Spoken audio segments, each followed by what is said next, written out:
wa ala alihi wa sahbihi wa mawalah wa la hawla wa la quwata illa billahi wa ba'du. Alhamdulillah, di siang ini walaupun cuaca hujan tidak berhenti dari pagi, tapi tidak menyurutkan kita untuk tetap hadir di majelis ilmu.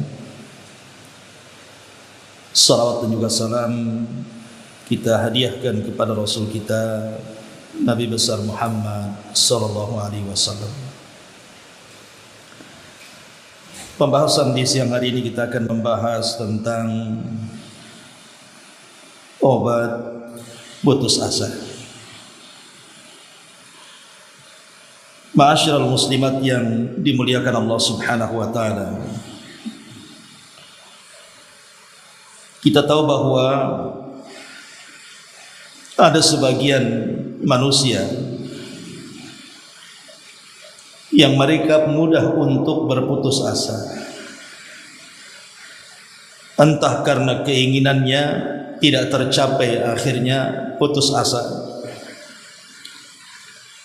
atau karena musibah yang dialami dan tidak kunjung selesai akhirnya juga putus asa, atau mungkin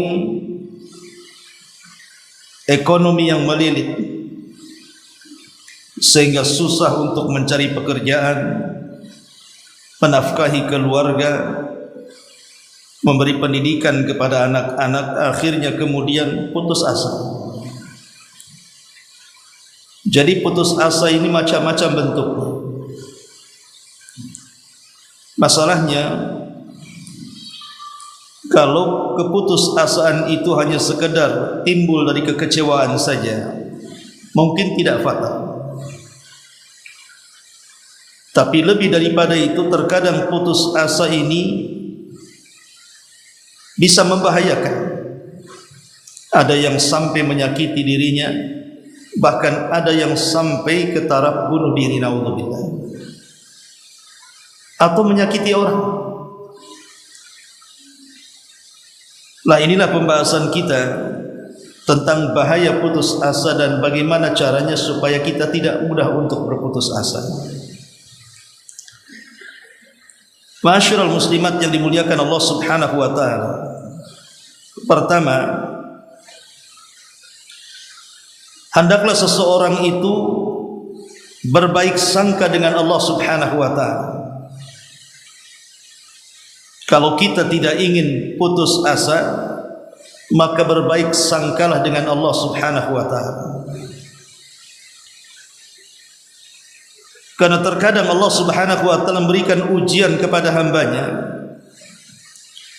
itu sesuai dengan kadar kemampuan hamba itu sendiri. Mustahil Allah Subhanahu wa taala menguji hamba itu di luar kadar kemampuannya. Setiap masalah yang dihadapi itu pasti ada jalan keluarnya. Tidak mungkin tidak ada jalan keluarnya. Maka yakin bahwa Allah Subhanahu wa taala lebih paham dengan hambanya. Dari sini perlunya kita husnudzan billahi azza wa jalla, berbaik sangka dengan Allah Subhanahu wa taala. Boleh jadi Allah sedang menguji kita, entah karena banyak dosa yang kita lakukan, Allah hendak melunturkan dosa itu satu persatu, atau hendak mengangkat derajat kita, atau boleh jadi Allah Subhanahu wa taala sedang menguji keimanan kita dan kesabaran kita. Maka ini yang pertama, berbaik sangka dengan Allah Subhanahu wa taala. Nabi sallallahu alaihi wasallam bersabda dalam hadis yang disepakati Bukhari Muslim dari hadis Abi Hurairah radhiyallahu anhu. Allah Subhanahu wa taala berfirman dalam hadis qudsi, "Ana inda dhanni 'abdi bi." Sesungguhnya aku, kata Allah, akan bersama prasangka hambaku kepadaku.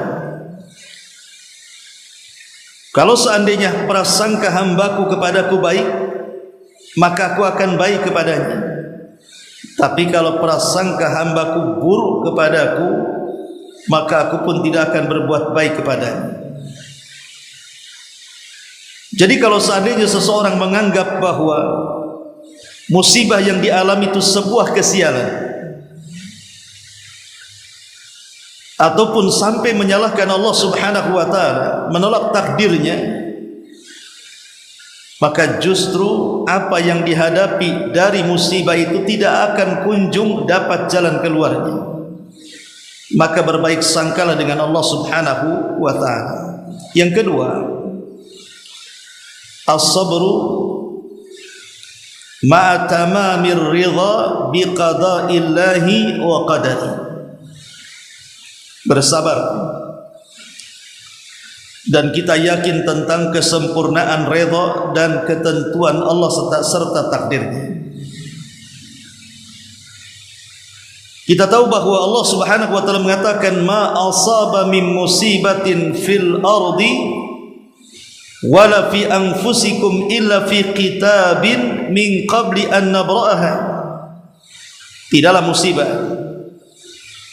yang ada di bumi dan musibah yang terjadi kepada diri-diri kalian kecuali semua sudah dicatat sebelum musibah itu turun. Jadi kalau kita yakin dengan takdir Allah Subhanahu wa taala, kalau seandainya hari ini kita sakit, yakini bahwa sakitnya kita hari ini itu sudah tertulis 500 tahun sebelum Allah menciptakan langit dan bumi. Kalau hari ini kita mengalami kesulitan ekonomi, yakinlah bahwa kesulitan ini sudah ditulis 500 tahun sebelum Allah menciptakan langit dan bumi. Kalau seandainya ada orang-orang yang kita cintai kemudian meninggalkan kita dan meninggal, yakinlah bahwa ini pun sudah dicatat sebelum Allah menciptakan langit dan bumi. Kalau seandainya takdir ini sudah dicatat dan kita yakin bahwa takdir ini pasti terjadi, lalu apa yang diputus asakan? Maka hadapilah setiap musibah yang ada pada diri kita ini dengan kesabaran. Kemudian kita yakini bahwa takdir Allah itu sempurna. Di balik takdir itu ada hikmah yang kita tidak tahu. Hanya Allah Subhanahu wa taala yang tahu tentang hikmahnya. Kemudian yang ketiga, at-ta'assi bi anbiya'illahi wa rusuli. Cobalah kita melihat sejarah, baik sejarah para nabi atau sejarah Rasul kita Muhammad sallallahu alaihi wasallam, supaya kita tidak mudah putus asa. Apa yang kita alami hari ini dari musibah, kesulitan, keperitan hidup, kesusahan, itu semua sudah pernah dialami para nabi. Kalau hari ini kita ditimpa kemalangan sakit bertahun-tahun, sudah banyak dokter dan rumah sakit angkat tangan untuk mengobatinya, maka di sana ada contoh yang sudah mendahului kita.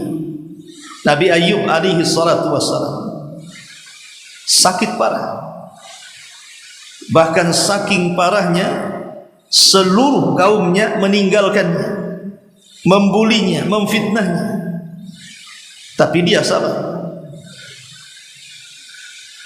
Kalau seandainya kemudian seseorang mengalami intimidasi, mungkin dibuli orang, dicaci maki orang, dihina orang, difitnah orang, digibah orang, ketahuilah bahwa para nabi jauh lebih dahsyat fitnahan dan bulian kaumnya kepada mereka. Lihat Nabi SAW dikatakan gila, pernah kita dikatakan gila, dan itu terus menerus dikatakan gila, dan bukan satu orang, bahkan ratusan bahkan ribuan orang diprovokasi untuk mengatakan Rasul gila. Kemudian dituduh dia seorang penyihir dukun, pernah kita dikatakan seperti itu. Kemudian Nabi SAW dikatakan pemecah belah, memiliki ilmu hitam, tukang tenun, bahkan dikatakan perangkai syair, Bahkan dikatakan kerasukan setan macam-macam. Mungkin kita tidak pernah mengalami hal itu, tapi dengan melihat sejarah para nabi dan Nabi SAW, tenanglah hati bahwa apa yang kita rasakan hari ini, Nabi kita jauh lebih parah merasakan. Kalau seandainya di antara kita ada yang kehilangan orang yang kita cintai, Nabi SAW bahkan anak-anak laki-lakinya meninggal di waktu bayi. Anak-anak perempuannya dialah yang menguburkannya. Kalau seandainya kemudian kita menghadapi kesulitan ekonomi, Nabi SAW juga sama, menjadi penggembala dengan upah yang sangat sedikit dari orang-orang kaya kambing di zaman itu. Jadi dengan mencontoh sejarah ini akan menenangkan hidup kita. Makanya Sufyan Ats-Tsauri rahimahullahu taala mengatakan, sejarah adalah tentara dari tentara-tentara Allah Subhanahu wa taala yang bisa kita gunakan saat kita sedang kesulitan. Makanya kemudian Allah sendiri mengatakan dalam Al-Quran, kenapa sejarah-sejarah itu diceritakan kepada Rasul? Linusabbitu bihi, untuk supaya kami tenangkan dengan sejarah-sejarah itu dirimu wahai Muhammad. Artinya bahwa dengan melihat sejarah itu minimalnya mengurangilah rasa keputusasaan itu. Kemudian yang keempat, al-ilmu bi anna ma'al usri yusra. Ketahuilah bahwa dalam setiap kesulitan itu pasti ada kemudahan. Memang betul, terkadang Allah Subhanahu wa taala kalau sudah memberikan musibah kepada kita ini, satu musibah belum kelar datang musibah yang lain. Musibah yang lain belum selesai datang lagi musibah yang lainnya lagi. Dan begitu seterusnya. Ada musibah itu yang sifatnya beruntun, tapi yakin bahwa di balik musibah itu ada kebahagiaan. Makanya Allah Subhanahu wa taala dengan tegas mengatakan dalam surah Al-Insyirah, fa inna ma'al usri yusran, inna ma'al usri yusran. Sesungguhnya di balik kesulitan itu ada kemudahan, sesungguhnya di balik kesulitan itu ada kemudahan. Kata Al-Imam Abdurrahman Ibn Sa'di ketika memberikan catatan kepada ayat ini, lihat Allah Subhanahu wa taala ketika menyebut kalimat kesulitan al-usri menggunakan alif lam. Begitu juga dalam ayat yang ke-6. Tapi ketika menyebutkan kemudahan, Allah tidak menyebutkan dengan alif lam, tetapi Allah mentanwin keduanya, baik dalam ayat 5 ataupun ke-6. Apa maksudnya? Secara nahwu, alif lam itu lil ma'rifah dan tanwin itu alamat nakir. Seolah-olah Allah ingin katakan bahwa kesulitan pada ayat yang kelima adalah kesulitan pada ayat yang keenam, tapi kemudahan pada ayat kelima berbeda dengan kemudahan pada ayat keenam. Artinya satu kesulitan bisa datang 2 kemudahan, 3 kemudahan, 4 kemudahan, dan begitu seterusnya. Maka yakin bahwa di dalam kesulitan itu akan banyak ada kemudahan. Siapa yang memberikan kemudahan? Allah. Makanya sering saya katakan, saya kira saya, ibu atau siapapun, dalam mengarungi kehidupan di dunia ini pasti mengalami kesulitan, kan? Pastilah, tidak mungkin ibu tidak pernah mengalami kesulitan itu. Entah kesulitan dalam berumah tangga, entah kesulitan dalam masalah-masalah tetangga, kawan, perusahaan, pekerjaan, apalah sebutkan. Pasti kita pernah mengalami kesulitan dalam hidup kita. Yang saya maksud adalah kesulitan yang sangat sulit, yang terkadang dalam benak kita tidak mungkin keluar dari kesulitan ini. Rasanya dunia ini kiamat. Saya kira setiap manusia pasti akan melaluinya itu. Entah kapan, di mana, pasti satu hari kita akan mengalami kesulitan yang seperti ini. Rasanya dunia ini kiamat, rasanya ingin mati saja, rasanya tidak bisa ada lagi jalan keluarnya. Macam-macam lah pokoknya kita berburuk sangka dengan Allah Subhanahu wa taala dan hampir putus asa. Tetapi betapa banyak orang-orang yang pernah mengalami ke titik ini, hari ini mereka bisa tertawa, hari ini mereka bisa bersandau gurau, hari ini bisa bercanda dan begitu seterusnya. Kemana kesulitan itu hilang? Bahkan sebagian kita sudah melupakan kesulitan itu. Kalau bukan Allah Subhanahu wa taala yang mengangkatnya, siapa lagi? Dari situ kita makin yakin bahwa dalam setiap kesulitan itu di baliknya akan banyak kemudahan yang datang kepada kita. Maka jangan putus asa. Ya, hari ini memang kita dapat kesulitan, kita tidak tahu besok, lusa, minggu depan, bulan depan, tahun depan, boleh jadi Allah akan merubah semua itu. Karena tidak mungkin Allah menciptakan satu hari akan sama dengan hari kedua, hari kedua akan sama dengan hari ketiga, hari ketiga akan sama dengan hari kelima dan seterusnya. Karena Allah mengatakan wa tilkal ayyam nudawiluha bainan nas. Yang namanya hari itu diputar-putar oleh Allah. Kadang senang, kadang sulit, kadang menangis, kadang bahagia, kadang berkumpul, kadang berpisah, kadang sulit, kadang mudah. Begitulah kehidupan dunia, diputar-putar oleh Allah Subhanahu wa taala. Lalu apa gunanya berputus asa? Ini yang keempat. Kemudian yang kelima, yang bisa menghilangkan keputusasaan adalah at-taqwa. Bertakwa kepada Allah Azza wa Jalla. Jadi kalau ibu banyak kesulitan, jangan jauh dari Allah. Kalau ibu ada kemalangan, jangan lari dari Allah. Kalau ibu menghadapi sebuah masalah, jangan menjauh dari Allah, tapi dekatlah dan makin dekatlah kepada Allah Azza wa Jalla. Jadi kalau kita ini ada masalah, makin rajin salat, makin rajin ngaji, makin rajin doa, makin rajin puasa, makin rajin bangun di tengah malam tahajud dan yang semacam. Karena orang semakin dekat dengan Allah, maka akan semakin mudah mencari jalan keluar dari kesulitannya. Bukankah Allah yang mengatakan dalam Al-Quran, wa man yattaqillah yaj'al lahu makhraja. Siapapun yang bertakwa kepada Allah, Allah pasti akan mencarikan baginya jalan keluar. Karena takwa itu hakikatnya melibatkan Allah dalam masalah. Yang sering saya katakan bahwa masalah sebesar apapun yang kita hadapi, kalau Allah ikut campur menyelesaikannya, pasti masalah itu akan terurai sedikit demi sedikit. Tapi sekecil apapun masalah yang kita hadapi, kalau Allah tidak ikut campur menyelesaikannya, kita tidak akan mungkin mampu untuk mengurai benang kusut yang kita hadapi. Yakin itu. Maka takwa ini adalah jalan yang sangat tepat untuk menghilangkan keputusasaan dalam hidup kita. Kemudian yang nomor 7, yang bisa menghilangkan keputusasaan adalah berdoa kepada Allah Azza wa Jalla. Bukankah Rasul mengatakan ad-du'a usilahul mu'min? Doa itu senjata orang-orang yang beriman. Kalau seseorang berperang tanpa senjata akan sulit mengalahkan musuh.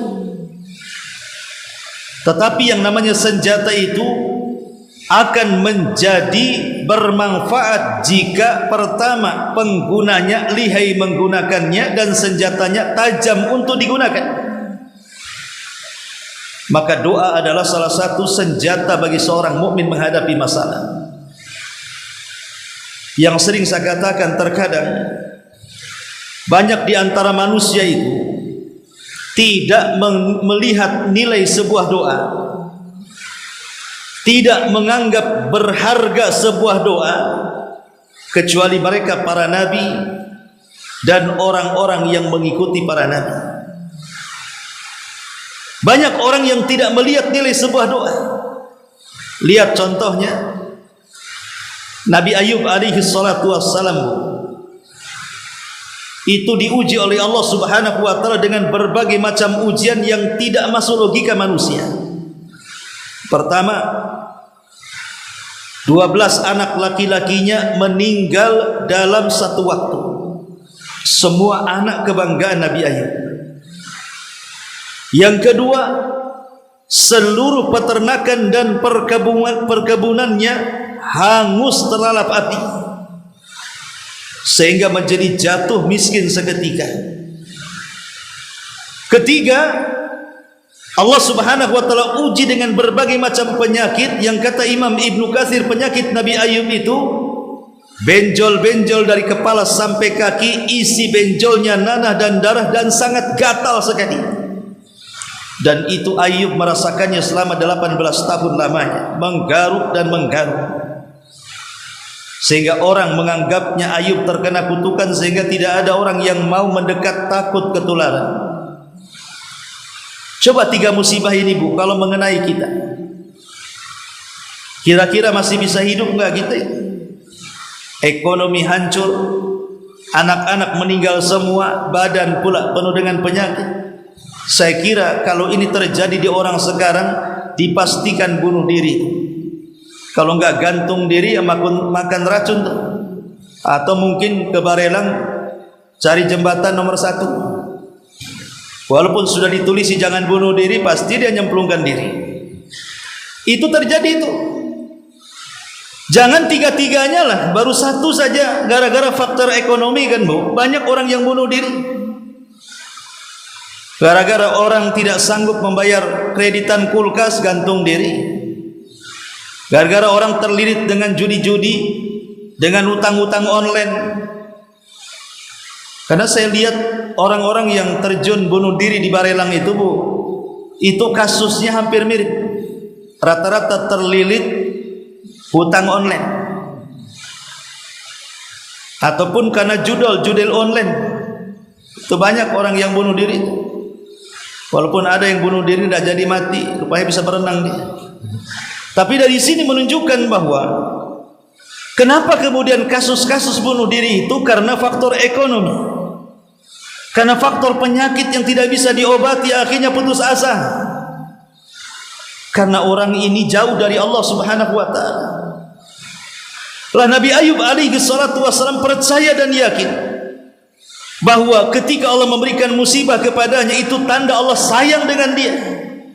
Bukankah Rasul yang mengatakan innallaha idza ahabba 'abdan ibtalahu. Allah itu kalau suka dengan hambanya pasti Allah uji hamba itu. Jadi uji itu menguji, Allah itu kalau menguji kita itu sebenarnya tanda sayang Allah kepada kita. Itu yang kemudian diyakini oleh Nabi Ayub alaihi salatu wasallam. Sampai akhirnya Nabi Ayub alaihi salatu wasallam datangi istrinya dan mengatakan, "Ya Ayub suamiku, bukankah kau seorang nabi? Cobalah berdoa kepada Allah.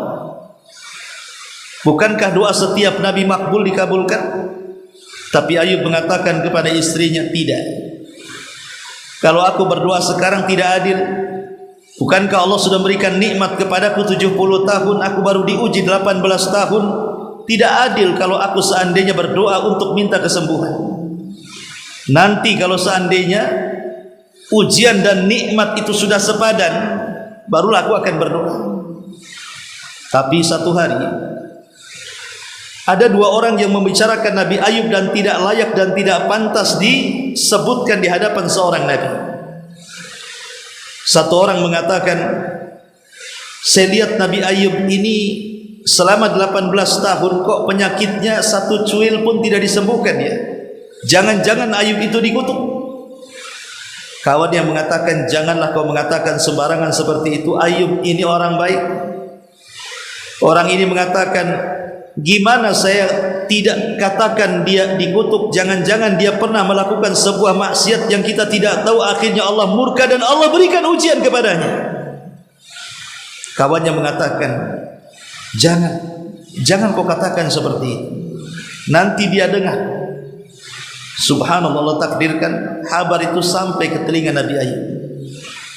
Dan situlah Ayub merasa sedih. Akhirnya mulai dia angkat kedua tangannya ke langit dan mengatakan, "Rabbi inni massaniyadh dhur wa anta arhamur rahimin." Ya Rabb, aku tahu engkau yang menimpakan madarat ini ke badanku, tapi aku yakin juga Engkau zat yang maha penyayang dari seluruh makhluk-makhlukmu yang memiliki rasa penyayang. Akhirnya Nabi Ayub pun disembuhkan oleh Allah Subhanahu wa taala. Begitulah kekuatan doa. Akhirnya Ayub sembuh dari penyakitnya, lebih muda dari sebelumnya, hartanya dikembalikan 2 kali lipat dari sebelumnya, anak-anaknya dikembalikan 2 kali lipat dari sebelumnya. Itulah nilai sebuah doa. Jangan remehkan doa, karena doa itu bisa menyelesaikan keputusasaan kita. Kemudian yang nomor 8, at-tafaul. Tafaul itu tetap optimis, jangan pesimis. Seorang muslim itu harus senantiasa optimis. Kata Rasul, at-tafaul bil khairi tajidu. Orang yang optimis akan terus mendapatkan kebaikan, maka Allah akan dapatkan kebaikan itu. Siapa yang senantiasa optimis mengejar sebuah cita-cita, sebuah keinginan yang baik, Allah akan dekatkan dengan cita-cita. Maka jangan putus asa. Orang usaha gagal, usaha lagi gulung tikar, usaha lagi gulung apa lagi, pokoknya gulung-gulung terus saja, nggak pernah berhasil. Tapi optimis. Ingat bahwa Rasul itu kalau mengerjakan sesuatu maka dia akan mutkin dalam pekerjaannya. Karena Nabi SAW idza amila syai'an atqanah. Rasul itu kalau mengerjakan sebuah amalan maka dia akan mutkin dalam amalan itu, akan istiqomah dalam amalan itu, maka akan berhasil. Maka jadilah orang yang senantiasa tafaul, yang akan senantiasa apa? Jangan putus asa, tapi optimislah. Contoh umpamanya yang sering saya kisahkan kepada ibu-ibu, contoh kisah Imam Sudes, ya kan? Ibunya sudah putus asa ketika Imam Sudes kecil. Dalam biografinya itu nakalnya luar biasa. Ibunya sudah angkat tangan karena kenakalannya luar biasa, tapi ibunya selalu optimis kepada Imam Sudes. Kalau habis masalah di luar, dia datang, ibunya marah-marah, tapi ibunya tidak pernah memaki Imam Sudes. Ibunya selalu mengatakan, ya Sudes, daripada kau marah, pergi kau ke haram sana, mudah-mudahan kau jadi imam di sana. Besoknya gitu lagi, besoknya gitu lagi. Subhanallah, perkataan ibu yang senantiasa optimis menjadi sebuah kenyataan. Siapa yang tidak kenal Imam Sudes hari ini? Satu dunia kenal dia. Menjadi imam Masjidil Haram, suaranya ditiru semua orang. Itulah sifat optimis, jangan pesimis, karena itu bisa menghilangkan keputusasaan. Itulah diantara 7 perkara yang disebutkan para ulama obat supaya kita tidak mudah putus asa. Lalu apa penyebabnya? Kenapa orang itu bisa mudah putus asa? Itu kenapa? Sampai berani minum racun, sampai berani gantung diri, sampai berani menerjunkan diri ke sungai, ke laut, dan begitu seterusnya. Kenapa banyak terjadi orang depresi, orang gila gara-gara putus asa ini? Kenapa? Apa penyebabnya? Pertama, al-jahlu billah, karena jahil mengenal bahwa di atas itu ada Tuhan. Kita ini punya Tuhan, punya Allah Subhanahu wa ta'ala. Kenapa mesti putus asa? Kalau kita dizalimi oleh orang, minta kepada Allah zat yang maha kuat untuk membalaskan kezaliman orang kepada kita. Kalau kita merasa sakit, minta kepada Allah agar penyakit ini diangkat dan diobati. Kalau kita kesulitan ekonomi, minta kekayaan kepada Allah. Bukankah Allah zat yang maha kaya? Jadi jahilnya dengan Allah menjadikan orang itu mudah putus asa. Yang kedua, terlampau ekstrim di dalam masalah takut. Kadang orang saking takutnya akhirnya putus asa. Takut menghadapi masa depan, cemana anaknya. Seperti umpamanya contoh, ada seorang ibu, ada seorang istri ditinggal mati suaminya. Anaknya banyak 10. Kadang-kadang dia stres ibu ini. Cemana nasib baik anak-anaknya di masa depan, macam mana makannya, macam mana rumahnya, macam mana pendidikannya. akhirnya berpikir terus, rambut mulai berubah, kemudian wajah muda pun menua, dan begitu seterusnya. Stres, putus asa, ya, karena terlampau takut masalah yang menghadapi masa depan. Sebenarnya masa depan itu tidak usah dipikirkan, itu soal takdir. Yang harus kita pikirkan itu hari ini yang sedang kita lalui. Karena yang namanya waktu itu, masa lalu tidak mungkin dikembalikan. Masa depan belum tentu kita akan mendapatkan. Yang mungkin kita lakukan ini sekarang ini. Kenapa sibuk masa depannya macam mana? Itu urusan Allah Subhanahu wa taala. Ada orang yang putus asa itu karena ketakutan luar biasa menghadapi masa depan. Itulah yang kadang-kadang menyebabkan orang itu akhirnya putus asa. Ini yang kedua. Yang ketiga, lupa dengan rahmat Allah Subhanahu wa taala. Ada orang lantaran banyak dosa, mungkin dari kecil dia banyak melakukan dosa sampai dewasa, mabuk, judi, zina, zalim, macam-macam lah pekerjaan dosa dan kemungkaran yang dilakukan itu.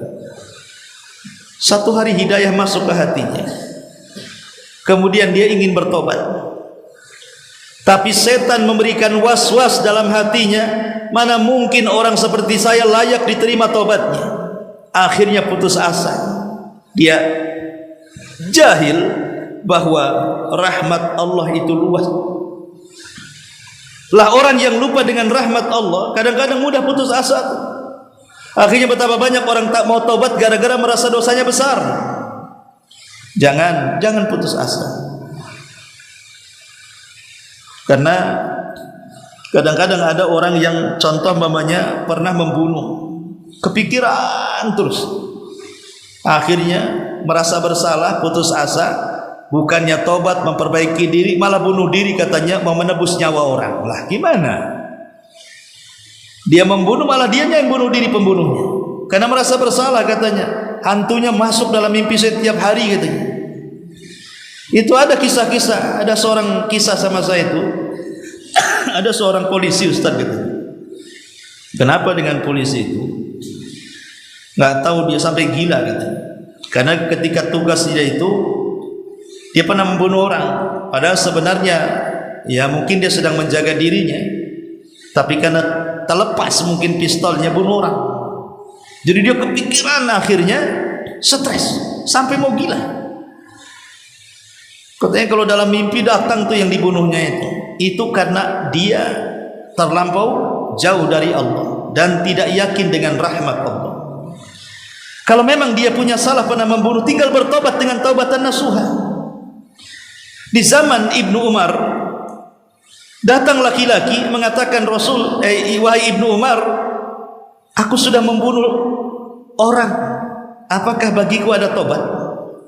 Kata Ibnu Umar, tenang, ceritakan dulu, jangan panik, ceritakan apa masalah. Orang ini mengatakan, Ibnu Umar, aku suka dengan seorang wanita, ku pinang dia, dia tolak aku. Laki-laki yang lain pinang dia, diterimanya pula laki-laki itu. Sakit hatilah aku katanya. Daripada perempuan itu dipinang orang diterima, bagus ku bunuh saja, biar aku tak dapat, dia pun tak dapat. Hal minat taubah, apa orang sepertiku ada taubat wahai Ibnu Umar? Kata Ibnu Umar radhiyallahu anhu mengatakan, sebentar. Bukan Ibnu Umar, Ibnu Abbas radhiyallahu anhu. Kata Ibnu Abbas, halaka minal walidah. Apakah engkau punya orang tua, ibu atau bapak? Ada wahai Ibnu Abbas. Kalau begitu, ulanglah. Berbuat baiklah kau kepada orang tua. Muridnya Ibnu Abbas ini bertanya, yang hadir di situ, ya Imam, aku bingung dengan jawabanmu. Orang ini tanya mau taubat karena sudah bunuh orang. Kenapa jawabanmu suruh pulang berbuat baik kepada orang tuanya? Enggak nyambung antara pertanyaan dan jawaban, kata Ibnu Umar, bukan begitu. Aku berharap kalau dia berbuat baik kepada orang tuanya, pahala berbuat baik kepada orang tuanya bisa menutup dosa pembunuhannya.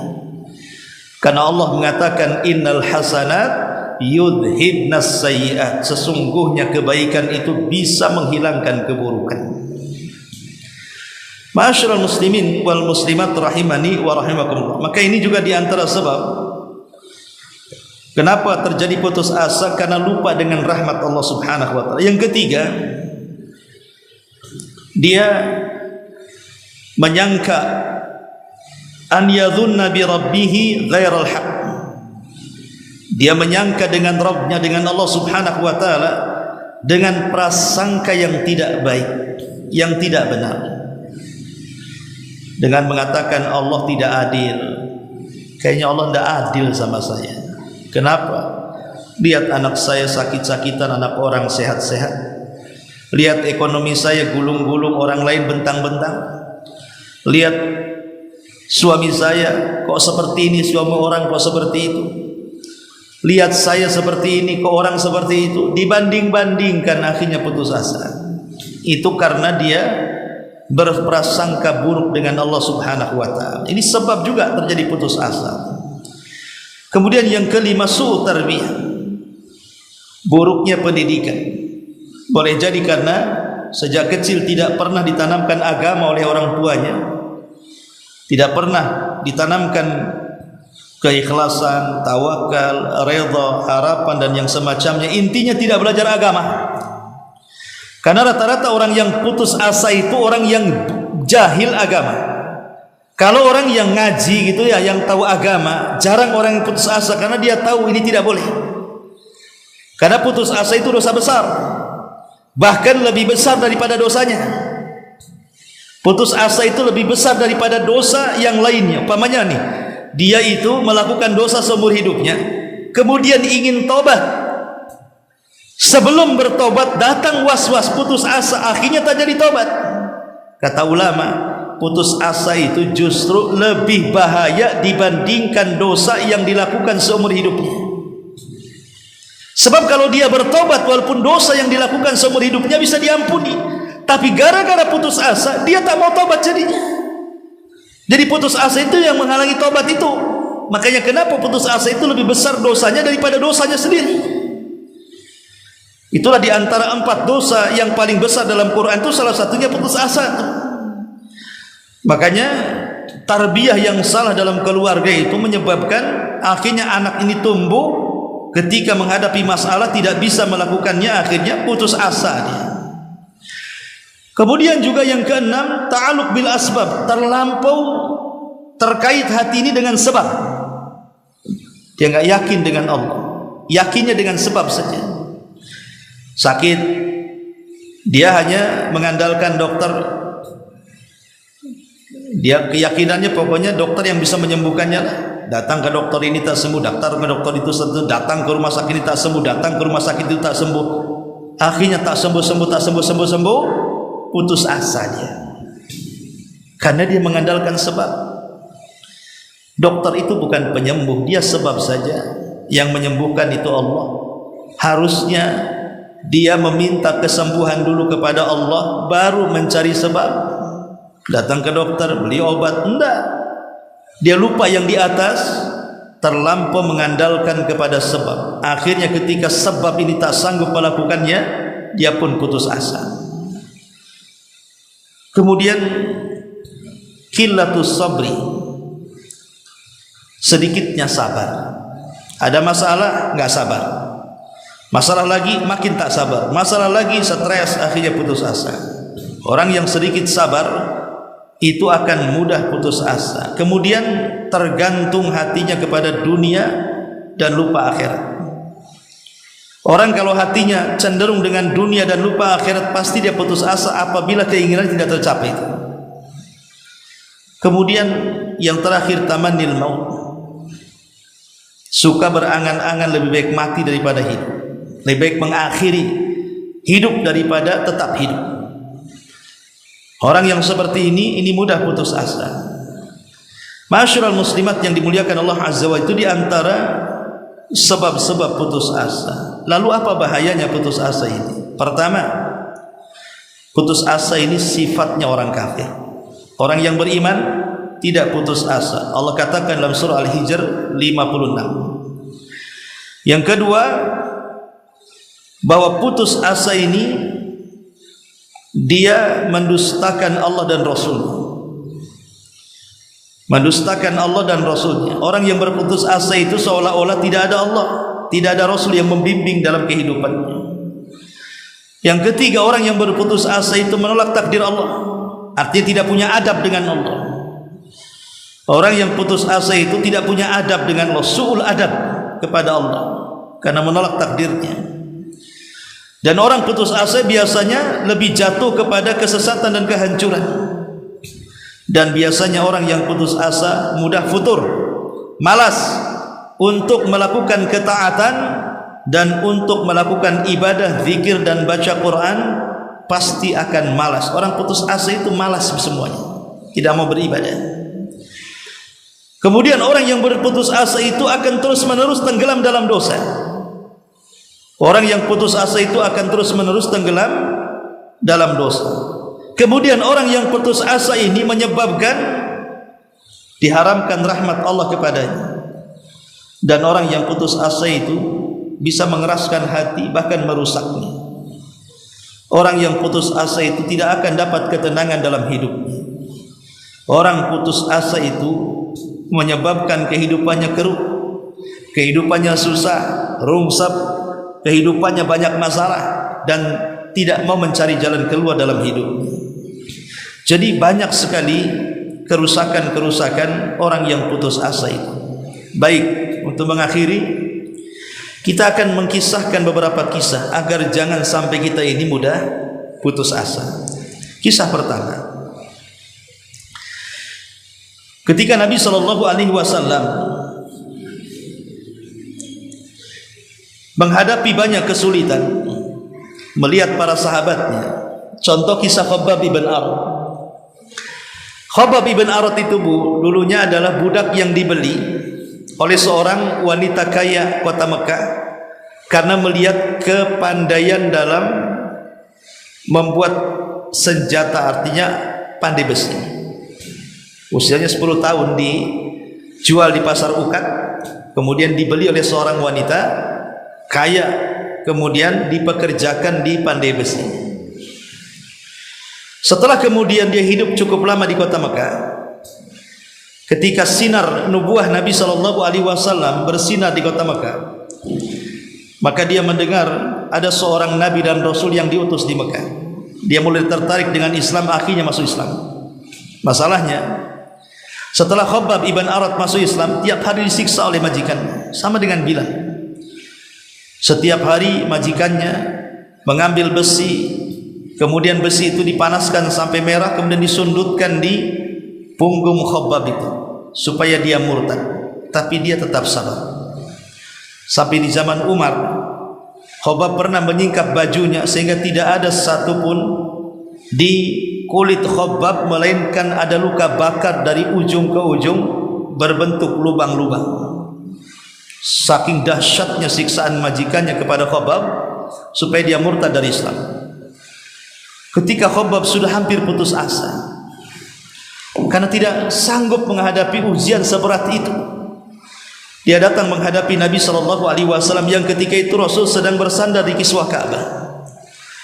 Kemudian Khabbab mengatakan, "Ya Rasulullah, tidakkah kau iba kepadaku? Lihat kondisiku. Ala tara, ala tara, tidakkah kau lihat aku?" Kemudian Khabbab mengatakan, "Ya Rasulullah, ala tad'u lana, ala tastaghfir lana? Tidakkah kau berdoa untuk kami dan meminta percepat kemenangan untuk kami, wahai Rasul? Kami sudah tidak kuat lagi." Artinya Khabbab itu hampir putus asa, tidak tahan, sehingga dia mengatakan, "Rasul, tolong berdoa kepada Allah agar aku ini selamat, agar kemenangan Islam itu cepat di Mekah supaya kami tidak merasakan ini lagi." Tapi Nabi SAW seorang Nabi yang jago menghibur supaya Khabbab tidak mudah putus asa. Apa kata Rasul? "Ya Khabbab, tenang saja, kemenangan itu pasti datang. Dulu wahai Khabbab, ada orang yang dibelah badannya jadi dua karena digergaji sampai mati. dia istiqomah dengan agamanya. Dahulu ada orang yang disisir dengan sisir besi sehingga daging dan tulangnya berpisah terkelupas sampai mati, dia pun tidak pernah meninggalkan agamanya. Dahulu ada orang yang dikubur hidup-hidup sampai mati, dia pun istiqomah dalam agamanya. Rasul ingin membandingkan kondisi Khabbab dengan orang dulu yang jauh lebih dahsyat siksaan, supaya jangan putus asa. Kata Nabi SAW, ya Khabbab, tenang, kemenangan itu akan sampai nanti, sampai ada orang yang berjalan dari Son'ah ke Hadraul Maut, tidak ada yang mengganggu dan tidak akan takut kecuali kepada Allah. Tenang ya Khabbab, kemenangan itu pasti datang. Engkau tergesa-gesa, kemenangan itu datang. Lihat, kisah Khabbab ini menunjukkan bahwa Nabi SAW mengajarkan kepada Khabbab agar tidak mudah putus asa. Kisah yang kedua adalah kisah saat hijrah Nabi SAW. Bagaimana Abu Bakar Siddiq radhiyallahu anhu dalam gua bersama Rasul, tiba-tiba melihat pasukan Quraisy ada di atas gua yang kalau Abu Bakar melonjorkan kakinya pasti akan kelihatan.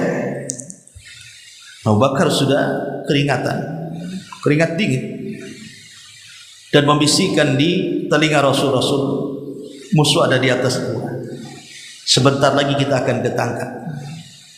Abu Bakar sangat mengkhawatirkan, hampir putus asa karena memang pasukan Quraisy sudah mengepung guanya, sementara pasukan itu sudah semangat untuk membunuh keduanya dengan hadiah besar. Masalahnya, tapi Nabi SAW menghibur Abu Bakar agar jangan putus asa.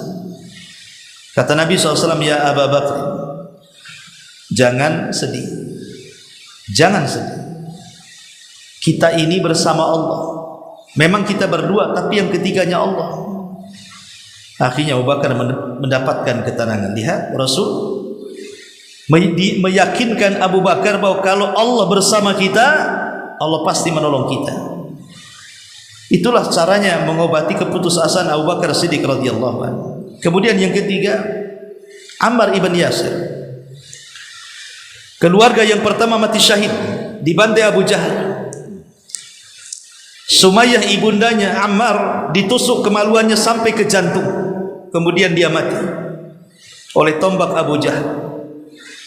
Kemudian suaminya, ayah daripada Ammar, digantung kemudian disabet dengan pedang sampai mati. Tinggal Ammar ibn Yasir. Dia disiksa oleh Abu Jahal ini untuk supaya mengikuti ayah ibunya. Kalau dia tidak murtad dari agama Nabi SAW, Rasul hanya melihat dari kejauhan, tidak bisa apa-apa, karena memang Islam masih sedikit, kalaupun melawan percuma.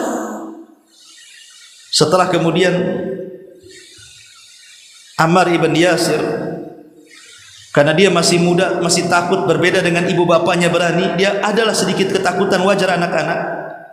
Saat diminta oleh Abu Jahal mencaci maki Rasul dan memuji patung Lata, Uzza, Manat dan Khubal, terpaksa dia memaki Rasul, kemudian memuji patung-patung itu supaya tidak dibunuh.